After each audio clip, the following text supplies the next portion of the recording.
আর রমাদান ইলা এক রমজান থেকে আরেক রমজান পর্যন্ত পা দিতে দেরি, পুরা বৎসরেরটা মাফ করতে দেরি করব না।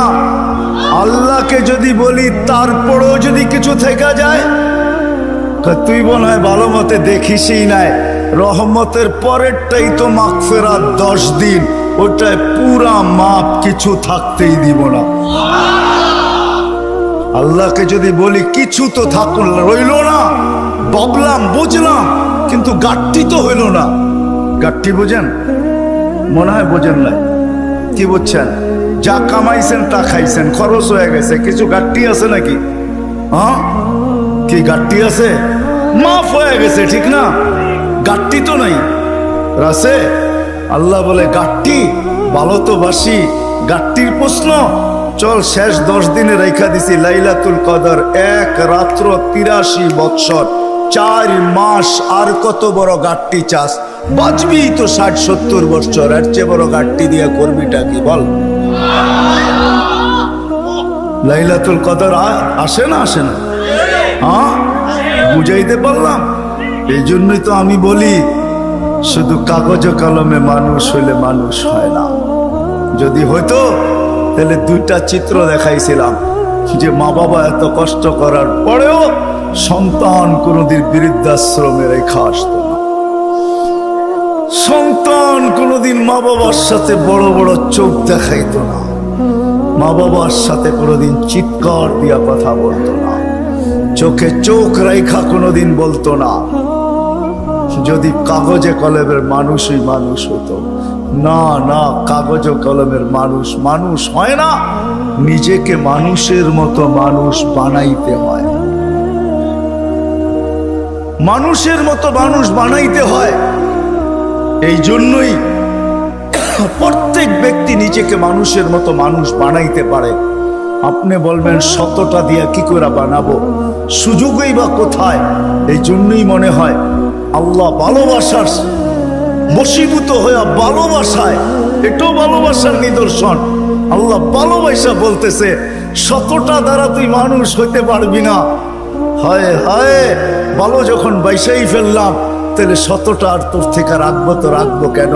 তো আল্লাহ একটার ভিতরে 100টা ঢুকায়া দিয়া বলতেছে ইন সালুহাত সালুহা সাইরুল আমাল, আমাকে শুধু নামাজ ওকে কইরা দে, তোর জীবন ওকে আমি লেখা দিব। নামাজ কমপ্লিট কইরা দে, ওর জীবন ওকে কমপ্লিট লেখা দিব। নামাজ পূর্ণ জীবন পূর্ণ লেখা দিব। এই জন্যই তো আমি বলি এই উম্মত যদি কিছুই না করতো, আজান হওয়ার সাথে সাথে যদি শ্যামবাজারের রোডে চাটাই বিছানো হয়ে যেত, যে চটপট নামাজ তারপরে ব্যবসা, প্রত্যেকটা মার্কেটে যদি এরকম হইতো। তবে আমি একটা দেশ দেখা আসছি জীবনে, আমি ওই দেশে 6 বার গেছি, 6 বার। আমি চিনি ওই দেশ, আমি দেখা আসছি, দেখা কথা বলতেছি, শোনা কথা না। আমি দেখছি যখন আজান হয় তো বাজারের গলিগুলার ভিতরে প্রত্যেক দোকানদার নিজের চাটাই বিছাইতে থাকে, প্লাস্টিকের চাটাই বিছাইতে থাকে, আর সবাই একজন আরেকজনকে ডাকতে থাকে, চলো জলদি নামাজ তারপর বাজার, চলো জলদি নামাজ তারপর বাজার। আমার দেশটাও যদি এরকম হইতো, আমার দেশটাও যদি কমসে কম এতটুকু হইতো যে আজান যে যেখানে ওইখানেই দাঁড়ায় গেছে। হ্যাঁ, এই শরীরটা কার? কার? বাপ দেখা চলেন, ঠিক না? রাগ হেন না আমার কথায়।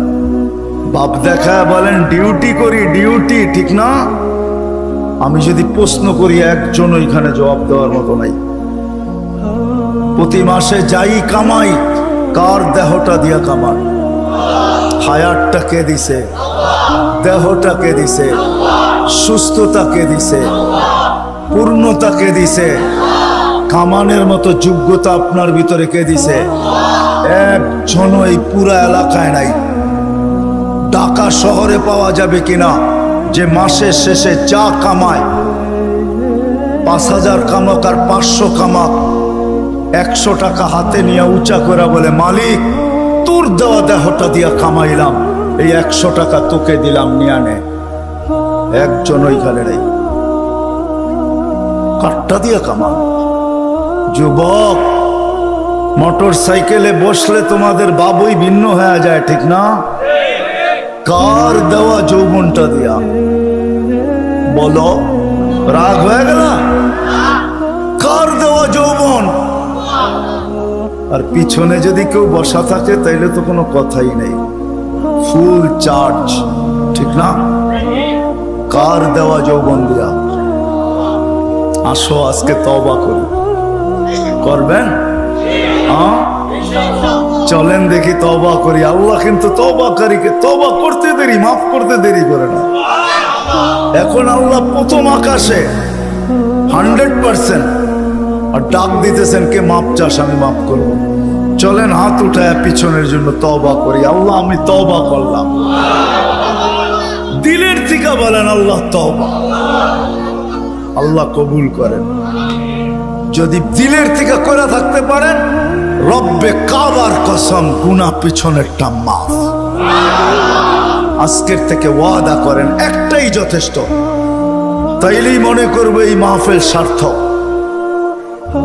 একটা, যে আজকের থেকে কোনো অবস্থায় নামাজ ছাড়বো না, না, না, না, না। ওয়াদা? আল্লাহ কবুল করুন। কুরআন হাদিসের কথা আল্লাহ নিজে বলতেছেন, ফাস্তামিউ,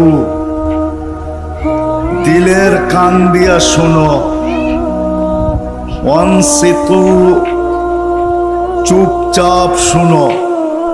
তাইলে কি হবে? লাআল্লাকুম তুরহামুন, তাইলে আমি তোমাদের দিলে গাইথা দেব। যখন দিলে গাঁদবে, দিলে যখন গাঁদবে দিলে, তখন আর কাগজে কলমে মানুষ হবে না, তখন বাস্তবে মানুষ হবে। মানুষ একটা মানুষ হলো কাগজে কলমে মানুষ। দু একটা প্রমাণ দিলে বোঝা যাবে কেমন মানুষ। যেই মা বাবা, মা 10 মাস পেটে নিল, কষ্টের উপরে কষ্টের স্তূপ, কোরআন বলে এতটুকু দাঁড় করাইলো স্তূপ, কষ্টের স্তূপ। ওয়াহনুন আলা ওয়াহনিন, যে হিমালয় পর্যন্ত তার সামনে ছোট হয়ে গেল। মা কিন্তু বাচ্চা যখন পেটে থাকে কষ্টের স্তূপ দিতে থাকে, কষ্টের স্তূপ। কোরআন বলে, কোরআনের শব্দে বোঝা যায় যে হিমালয় ছোট হয়ে যায়, মায়ের কষ্টটা বড় হয়ে যায়। একটা ছেলেকে মানুষ বানাইতে বাপ যতটুকু কষ্ট করে, এইখানে মালিক পক্ষ খুব কম হবে আমার মনে হয়, কর্মচারী পক্ষই আমার সামনে বেশি হবে। চাকরিজীবী, শ্রম পেশার মানুষই বেশি। যারা কর্মচারী, শ্রম পেশার মানুষ, এমন দিন যায় না যে 2-4টা ধমক না খায়া বাড়িতে না ফিরে। আমার কথা বোঝেন? সুট্টুর হবে না, কিন্তু এরকমই হবে। একটা রিক্সাওয়ালা ডেলি 2-4টা গালি, 2-4 ডজন গালি খাওয়া ব্যতীত বাড়িতে ফিরে না। কিন্তু তাকে যদি জিজ্ঞাসা করা হয় যে এত গালি খাওয়ার পরেও ডেলি রিক্সা নিয়ে কেন বাহির হও, তো চোখের পানি ছেড়া দিয়া বলবে, বিবি বাল বাচ্চা আছে বিদায়। একটা বাপ বহুত কষ্টের পরে একটা ছেলেকে মানুষ বানায়। সত্য তো?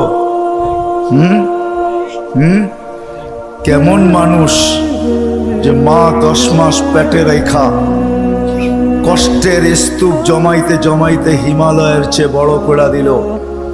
একটা বাপ সন্তানের পিছে খাটতে খাটতে খাটতে খাটতে নিজেকে বৃদ্ধ করে দিল, যৌবনটা হারায়া দিল। আমার সমাজে তাকাইলে দেখা যায় ওই মা বাবাই এখন বৃদ্ধাশ্রমে বাস করে। বলেন এটা কেমন মানুষ? কেমন মানুষ? কাগজে কলমের মানুষই তো বলতে হবে।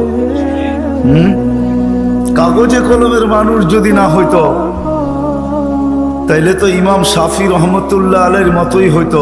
তো সারা দিন পরিশ্রম, বাবা ছিলেন না, বিধবা মা ছিলেন, সারা রাত্র মার পায়ে তেল মালিশ করতেন আর পাও টিপা টিপা ঘুম পড়াইতেন। মাঝে মাঝে খুশিতে পায়ের তালুতে চুমা দিতেন, চুমা। মা কাইপা উঠতো আর বলতো, আমার পায়ের তালুতে চুমা কেন?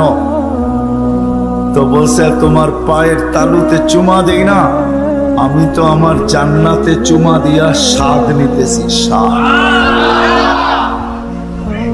তাইলে সন্তান এমন মানুষ হতো। আবারও বলতেছি, আপনারা আওয়াজ করতেছেন, দ্বীনি কথা যতক্ষণ পর্যন্ত মনোযোগ সহকারে একাগ্র চিত্তে ধ্যান খেয়ালের সাথে চুপচাপ, সাথে সাথে আরেকটা শব্দ আছে, নিজের প্রয়োজন মনে করা যতক্ষণ পর্যন্ত না শুনবো ততক্ষণ পর্যন্ত আমার ভিতরে কাঁদবে না। আর যদি না গাতলো তাহলে কাগজে কলমে মানুষ হব, যে আল্লাহ অস্তিত্ব দিয়েছেন ওনার কাছে মানুষ হব না। ওনার কাছে যদি মানুষ হইতো তাহলে মানুষকে উনি কোনোদিন জানোয়ার বলতেন না। উলাইকা কাল আনাম বলতেন না, মানুষ জানোয়ার। বালহুম আদাল, এর চেয়েও নিকৃষ্ট। মাসালুহুম কামাসালিল কালব, কোনদিন এই ভালোবাসার পাত্রটাকে কুকুরের সাথে সমতুল্য তুলনা করতেন না। মানুষ আল্লাহর সবচেয়ে বেশি ভালোবাসার পাত্র। মানুষের মতো আল্লাহর কাছে কোনো ভালোবাসার পাত্র নাই, কোনো সৃষ্টি নাই। মানুষই একমাত্র আল্লাহর কাছে সবচেয়ে বেশি প্রিয়। আমি প্রমাণ দিয়া যাব একটা একটা করে। যদি আল্লাহর কাছে প্রিয় না হইতো তাইলে কুদরতি হাত দিয়া মানুষকে কোনোদিন তৈরি করতেন না। আমরা কুদরতি হাতের তৈরি। সমগ্র সৃষ্টিকে আল্লাহ তৈরি করছেন দুটা অক্ষর দিয়া, কাফ আর নুন। দুটাকে একত্রিত করলে হয় কুন। ইদা আরাদা শাইআন আন ইয়াকুলা লাহু কুন ফায়াকুন। কুন বলতে দেরি, দুই অক্ষর আল্লাহ উচ্চারণ করতে দেরি, সৃষ্টি অস্তিত্বে আসতে দেরি হয় না। পায়ের নিচের মাটিটা বলেন আর মাথার উপরের আকাশটা বলেন,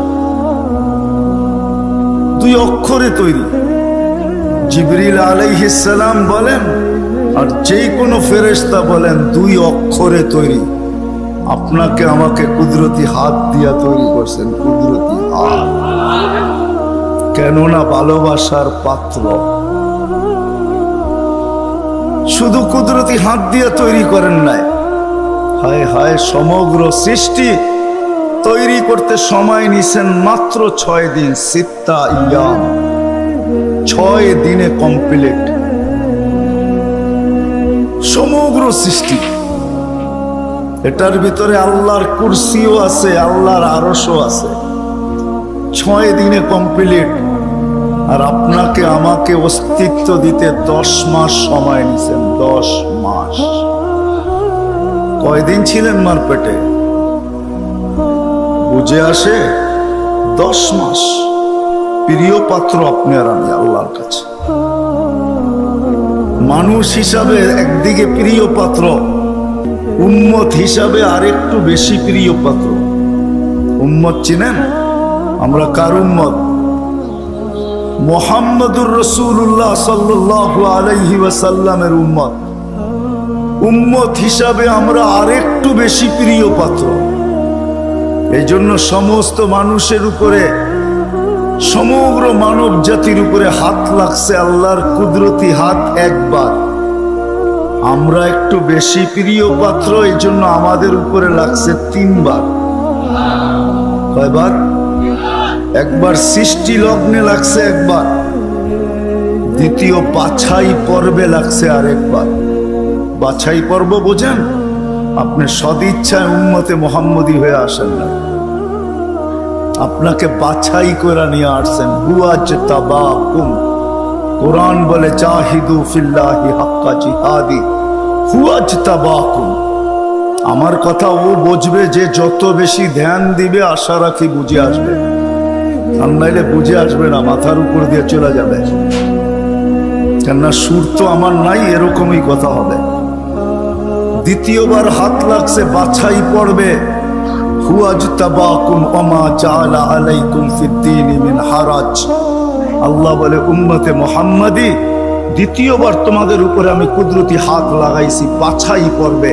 তোমাকে বাইছা, আমি তো বলি না জানি কত লক্ষ কোটি বাছাইয়ের পরে আমি যখন কুদরতি হাতে আসছি, তখন আল্লাহ বলছে তোকে উম্মতে মুহাম্মাদি বানাইলাম।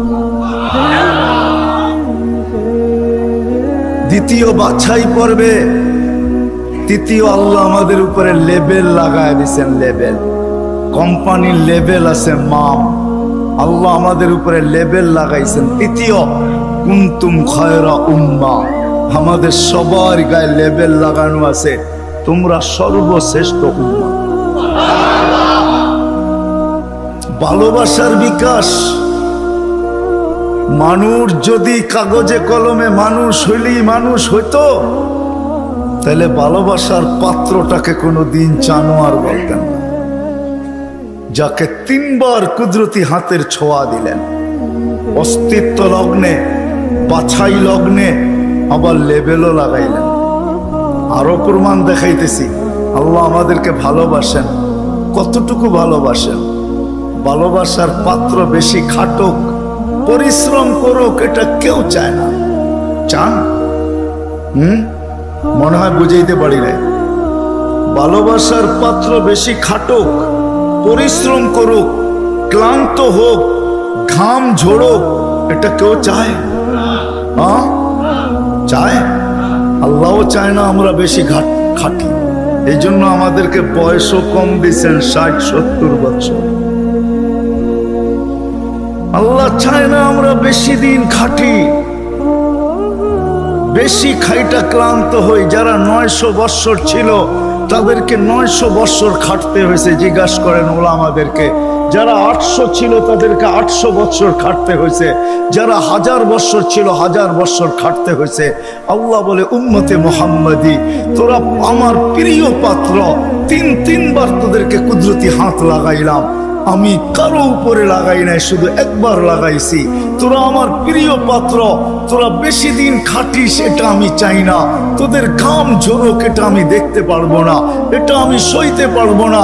এই জন্য তোদেরকে 60-70 বছর বয়স দিলাম। মনে হয় বুঝাইতে পারি নাই। আল্লাহ আমাদের বেশি খাটা পছন্দ করেন না। আবার 60-70 বছর দিয়েও মনে হয় ভাবতেছিলেন এটাও মনে হয় বেশি হয়ে গেছে, বেশি।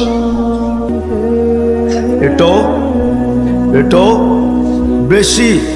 তারপরে আবার 15 বছর বাদ দিয়া দিছেন। রুফিয়াল কালাম আনি সাবি হাত্তা ইয়াবলুগ, দুধের শিশু যতক্ষণ পর্যন্ত প্রাপ্ত বয়স্ক না হয় 15 বছর পর্যন্ত আল্লাহ মাফ করে দিছেন। কেননা 60-70 দিয়েও মনে হয় আল্লাহ ভাবতেছেন তাইলে আর ভালোবাসার বিকাশ ঘটলো কোত্থেকা? এটা প্রমাণ হবে তো হবে কি কইরা? 60-70 বছর খাটতে হবে না, না না না, আমি 15 বছর বাদ দিয়া দিলাম, 15 বছর মাফ। তাইলে 60-এর দিকে থাকলো কতটুকু? এটাও মনে হয় বেশি হয়ে গেছে, এটাও বেশি। আল্লাহর কাছে মনে হয় এটাও বেশি হয়ে গেছে। আবার 4 ভাগের 1 ভাগ মাফ করতেছেন। রুফিয়াল কালাম আনি নাইম হাত্তা ইয়াস্তাইকিদ, ঘুমন্ত ব্যক্তি যতক্ষণ পর্যন্ত ঘুমে থাকবে। আমরা সাধারণত 6 ঘন্টা ঘুমাই, 24 ঘন্টার ভিতরে 4 ভাগের 1 ভাগ আমাদের ঘুমে যায়। আল্লাহ বলে যতক্ষণ ঘুমে থাকবে কলম উঠানো থাকবে, তোমাদের বিরুদ্ধে কিচ্ছু লেখা হবে না, এটাও মাফ করে দিলাম, কেননা আমি তোমাদেরকে ভালোবাসি। আল্লাহ আমাদেরকে প্রমাণ হইল। যুবক মনে হয় বুঝলো না। হায় যদি বসতা তোমরা, নিয়ে যেতেছি আমি তোমাদেরকে, আল্লাহ করুক বুঝে আসুক। পুরান টাউনে এরকম প্রোগ্রামে আমি এই প্রথম, যদিও থাকি পুরান টাউনে। কি তদারকি বোঝেন? তদারকি, সিআইডি গিরি বোঝেন? সিআইডি গিরি। ভালোবাসার পাত্রকে চোখে চোখে রাখা হয় না, তার সবকিছু ধরা হয় না, তার পিছনে লোক লাগানো হয় না। বাপের প্রতিষ্ঠানে সন্তান যখন বসে, ম্যানেজারও যদি বাপকে বলে কখন আসে কখন যায়, ওর তো কোনো ঠিক ঠিকানা নাই। বাপ 1-2 দিন শুনে, হয়তো তৃতীয় দিন বলে তোরে তো মাথা ব্যথা কেন, প্রতিষ্ঠান তো আমার, ছেলেও আমার, কখন আসলো কখন গেল এটা নিয়ে তোর মাথা ব্যথা কি? ঠিক না? সত্য তো? সত্য তো? বুঝাইতে পারলাম? এটাকে বাংলায় কি বলে? চোখে চোখে রাখা হয় না বেশি। কি একটা ভালো বাংলা বলেন? কি বলে? নজরদারিতে রাখা হয় না, প্রিয়জনের উপরে নজরদারি করা হয় না। কখন আসলো কখন গেল, ক্যাশ থেকে কি নিল কি রাখলো, বাবা বলে নিলেও তো আমার ছেলেই নিচ্ছে, অন্য কেউ তো নেয় নাই। আল্লাহ ভালোবাসে, আমাদের উপরে নজরদারি রাখতে চান না। এই জন্যই কোরআন দিয়ে আমাদেরকে বুঝাইতে চান, ইয়াফু আন কাসীর, তোমাদের অনেক গুনাহ এমনি মাফ করে দেন। কি হুজুররা, সত্য তো? অনেক গুনাহ এমনি মাফ করে দেই, নজরদারি করি না, কেননা ভালোবাসার পাত্র। কাগজে কলমে মানুষ হইলেই মানুষ হয় না। যদি হইতো তাহলে যেই মানুষ থেকে আল্লাহ নজরদারি উঠায় আনিছেন, ভালোবাসার খাতিরে 3-3 বার কুদরতি হাত লাগাইলেন। 60-70 বৎসর শুধু খাটতে হয়, কম খাটতে হয়, এই জন্য বয়স দিলেন। 60-70 বৎসর দিয়াও আবার অনেকটা কমায়া দিলেন, বাদ দিয়া দিলেন, হিসাব কিতাবের থেকে উঠায় দিলেন। ওই আল্লাহ মানুষটাকে জানোয়ার বলে তো বলে কখন? বাবার বিষয়, কিন্তু চিন্তার বিষয়। যেন আমি চিন্তার দিকে আপনাদেরকে নিয়ে যেতে চাইতেছি। ওই মানুষটাকে আল্লাহ জানোয়ার বলে তো বলে কখন? উলাইকা কাল আনআম বাল হুম আদাল, জানোয়ারের চেয়ে নিকৃষ্ট বলে তো বলে কখন? কেমন ভালোবাসে দেখাবো? 24 ঘন্টা বিরোধিতা যুবক, 24 ঘন্টা তোমাকে অক্সিজেন দিতেছে। দেয় না? দেয় না? অক্সিজেন কার? সরকারের? হ্যাঁ, কার অক্সিজেন? হ্যাঁ, কতটুকু নেন ডেলি? 550 লিটার নেই 24 ঘন্টায়। নেই কয়বার, ছাড়ি কয়বার জানেন? 24 ঘন্টা 1,60,000 বার নেই আর ছাড়ি। বলতে পারেন ছাড়ার ভিতরে আর নেওয়ার ভিতরে দূরত্ব কতটুকু? ছাড়লাম আর নিলাম, এটার ভিতরে দূরত্ব কতটুকু? সময় লাগে কতটুকু? ডিস্টেন্স কতটুকু বলেন? দুনিয়া তো সব বোঝেন দেখি। বলেন কতক্ষণ সময় লাগে? কেউ নাই এখানে শিক্ষিত লোক? বলেন কতক্ষণ সময় লাগে? কতক্ষণ লাগে? কয়েকজন তো দেখলাম আমার সাথে মিলল। কতক্ষণ লাগে ছাড়া আর নেওয়ার ভিতরে? 1 সেকেন্ড মাইনা নিলাম, ঠিক না? ছাড় নিলেন কোনটা? কোনটা নিলেন? পিওর নিলেন, পিওর। ছাড়লেন কোনটা? দূষিত কার্বন ডাই অক্সাইড, দূষিতটা ছাড়লেন। নেওয়া আর ছাড়ার ভিতরে যদি, ছাড়া আর নেওয়ার ভিতরে যদি 1 সেকেন্ডের দূরত্ব হয়, তা আপনি ছাড়লেন দূষিত, আবার নিলেন পিওর। 1 সেকেন্ডের ভিতরে এটাকে রিফাইন করে আবার পিওর করলো, তো করলো কে? কে করলো? বিশ্বাস হয় না? কে করলো? আপনাকে ভালোবাসে দিকেই করে। যদি ভালো না বাসতো যুবক, 24 ঘন্টা অক্সিজেন নাও আল্লাহর, আর আল্লাহ ডাকবে তোমাকে। আজান দিয়া কে ডাকে? এই মজমার ভিতরে অধিকাংশ মানুষ এশার নামাজ পড়ে নাই। আমি হাত উঠাইতে বলবো না, এশার নামাজ কয়জন পড়ছে আজান দেওয়ার পরে? হাত উঠাইতে বলবো না, হাত উঠান না। কয়জন পড়ছি এশার নামাজ? ডাকছে কে? অক্সিজেন নেন কার? আরেকটা দেখাইতে চাইতেছি, করোনা লগ্নে মাস্ক কয়টা পড়ছেন? 2 থেকে 3টা পড়ছেন। 3টা, একটা তো পড়ছি, ঠিক না? ছাড়া টানার ভিতরে আপনি বলতেছেন দূরত্ব হলো 1 সেকেন্ড, ঠিক না? হ্যাঁ, মাস্কের কয়টা পার্ট ছিল? 2টা পার্ট, ঠিক না? হ্যাঁ, আপনি দূষিতটা ছাড়লেন, আবার টানছেন। মাস্ক নাকের ভিতরে 6টা ছিল, 1টা 2টা 3টা পর্যন্ত দেখছি। 3টা মাস্ক লাগায়া ঘুরতেছে, উপরে পিপি পরা ঘুরতেছে, ঠিক না? আপনি ছাড়ছেন, তাইলে উচিত ছিল যেটা ছাড়ছেন ওইটাই টানা। ছাড়ছেন দূষিতটা, কেননা মাস্ক এটা বাহির হইতে হবে, তারপরে রিফাইন হইতে হবে, তারপরে আবার আপনার ভিতরে যেতে হবে। আপনি ছাড়তেছেন, টানতেছেন, ছাড়তেছেন, টানতেছেন, উপরে মাস্ক পরা, তারপরেও তো কুদরত ওইখানে রিফাইন করে আপনাকে পিওর সাপ্লাই দিছে। আর টানা যদি হইতো, তাইলে অফিসে বসা 8 ঘন্টা যে আপনি মাস্ক পরে ছাড়তেছিলেন আর টানতেছিলেন, যদি আপনি দূষিতটাই ছাড়তেন আর দূষিতটাই টানতেন, তাইলে করোনার 20 সালে আপনি 1 মাস টানার পরে ডাক্তার বলে ডাক্তার, আপনার বিজ্ঞান বলে 1 মাস যদি আপনি ডাইরেক্ট কার্বন ডাই অক্সাইড টানতে থাকেন আর ছাড়তে থাকেন, 1 মাসের ভিতরে আপনার লাংস 100% ড্যামেজ। জিজ্ঞাসা করেন, এখানে সুমনা আছে, কিন্তু 3টা মাস্ক থাকা সত্ত্বেও তো আপনাকে ভালোবাসে। মাস্ক যতটাই পরেন, আল্লাহ বলছে ভালোবাসি। ও বোঝে না দেখা কি আমিও বুঝবো না? ছাড়ছেন দূষিত, ওইটাকে ওইখানে রিফাইন করছে, আবার আপনাকে পিউরটা দিছে, যার কারণে আপনি আর আমি বেঁচে আছি। অক্সিজেন 24 ঘন্টা আল্লাহ।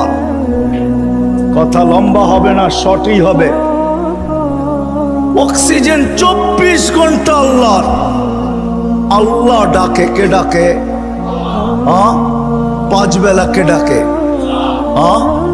এইখানে কয়জন আছে আমি জানি না, যারা 99 নামের অর্থ এই বয়সে 2-1 বার দেখছে? হাত উঠাইতে পারবেন যে আমি 2-1 বার দেখছি 99 নামের অর্থ? এদিকেও তো নাই, এদিকেও তো নাই, সামনেও তো নাই। দেখলে না আপনি বুঝতে পারতেন আপনাকে কে ডাকে। 5 বেলা ভালোবাসে বিদায়, 5 বেলা ডাকে, তারপরও আসে না। শুধু আল্লাহ ডাকে না, রহমান ডাকে। যদি তর্জমা দেখতাম তাইলে বুঝতাম, অর্থ দেখতাম তাইলে বুঝতাম যে রহমান কাকে বলে।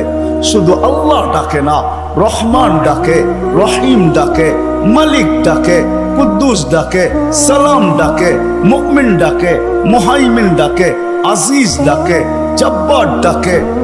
আজিজুল জব্বারুল মুতাকাব্বির, খালিকুল বারিউল মুসাব্বিরুল গফফারুল কহ্হারুল ওয়াহ্হাবুর রাজ্জাকুল ফাত্তাহুল আলিমুল কাবিজুল বাসিতুল খাফিজুর রাফিউল মুইজ্জুল মুযিল্লুস সামিউল বাসিরুল হাকামুল আদলুল লতীফুল খাবীরুল হালিমুল আযীমুল গফুরুশ শাকুরুল আলিয়ুল কবীরুল হাফিজুল মুকীতুল হাসিবুল জলিলুল করিমুর রকিবুল মুজিবুল ওয়াসি আল হাকিমুল الودود المجيد الباعث الشهيد الحق الوكيل القوي المتين الولي الحميد الموصي المبدي المعيد المحيي المميت الحي القيوم الواجد الماجد الواحد الاحد الصمد القادر المقتدر المقدم المؤخر الاول والاخر الظاهر والباطن الوالي المتوالي البر التواب المنتقم العفو الرؤوف مالك الملك ذا الجلال والإكرام المقسط والجامع والغني والمغني المانع الضار النافع النور الهادي البديع والباقي الوارث والرشيد الصبور 99 পদের মালিক আল্লাহ ডাকে আল্লাহ।